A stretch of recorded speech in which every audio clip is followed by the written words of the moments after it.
Hey, this video was not all about how to install the Quickset because I have so many of those on my YouTube channel already, but I did like the fact that I put the webbing tape up in there.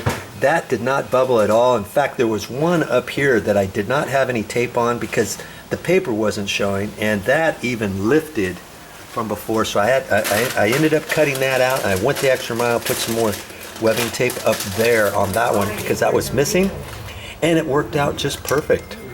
Okay, so I put some extra Quickset in here, and I had to wait a little bit longer. That was 45-minute mud, but because the top paper of the sheetrock was ripped off, it took longer for that to dry. I thought, what's the deal? What's going on? That's because the backing paper got wet, saturated, and that let the actual Quickset dry longer. Okay, so you got to watch that. I'm glad I used Quickset on that. If I use general all-purpose joint compound, it would take forever for that to dry, and I'd have to do one coat, let it dry all the way, you know, until the next day before I put the next coat and the next coat. So now I've got at least 3 little coats on here, maybe a little bit more in certain areas.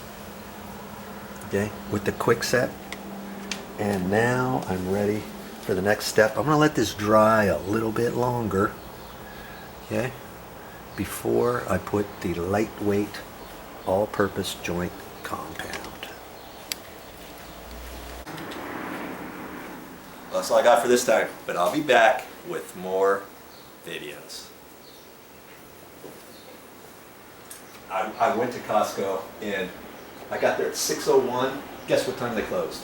6 on Sundays. Yes, sir. Really? Yep. Oh my God. I missed out on Costco.